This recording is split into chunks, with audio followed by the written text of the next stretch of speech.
Imagine getting paid just for sharing your thoughts on products and services you use every day. With Survey Junkie, it's that simple.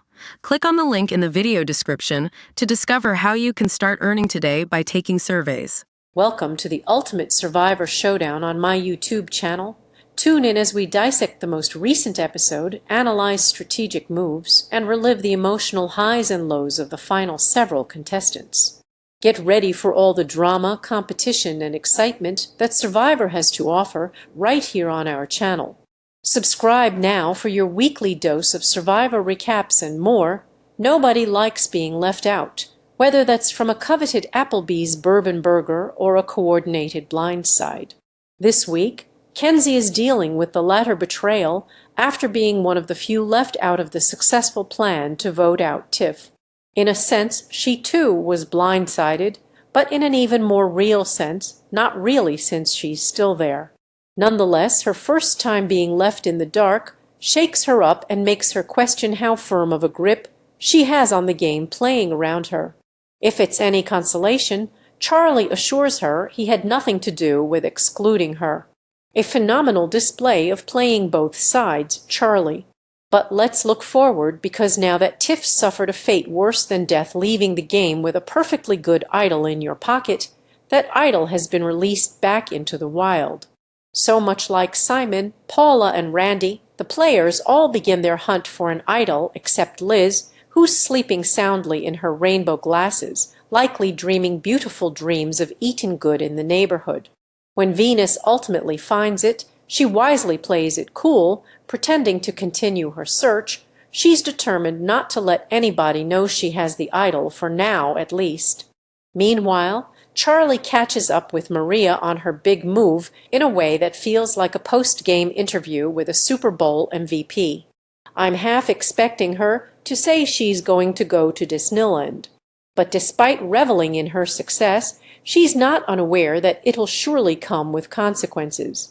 It's a much-needed bullet point to bring up at the final tribal council, so long as it doesn't keep her from getting there. Because big moves are double-edged swords, and she knows it. You need them to win, but they also make you a major target, and there's still plenty of time left in the game to take aim at targets.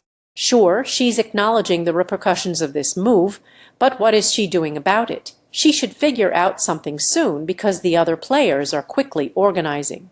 Kenzie, Liz, and Venus all see that as a game-winning move that would be impossible to compete with at Final Tribal, so they know that they have to take Maria out.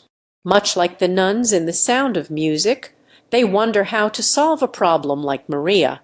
They would need one more vote to get the numbers on their side, but they are confident they can get Charlie. He's been Maria's little jester this whole game, according to Kenzie, but he's also too smart of a player to take either Maria or Q to the end right. But Survivor players make plans, and Jeff Probst laughs.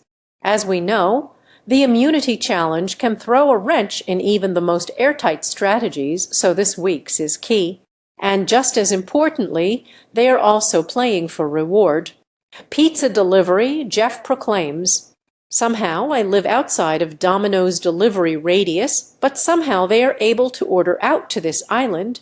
When Jeff announces that there's a gluten-free pizza, Liz almost collapses out of joy. In the game itself, during which they have to balance a ball on a pole, everybody quite literally drops the ball enough that it ends up being anyone's game. Ultimately, it ends up coming down to Venus or Maria, and after Venus narrowly misses victory, Maria scores immunity. As somebody who hates to see a perfectly good scheme get derailed, this is a huge blow. When it comes time for Maria to choose her pizza pals, she says she'll make her decision based solely on whose body physically needs the sustenance the most. She first selects Ben, and after Charlie and Kenzie take themselves out of the running, makes Q, Liz, and Venus state their case.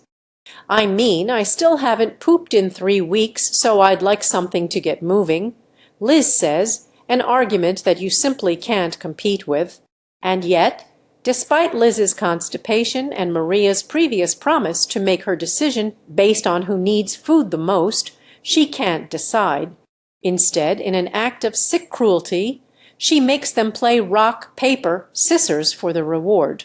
It's clear she wants to take cue, but doesn't want to face the repercussions of making that show.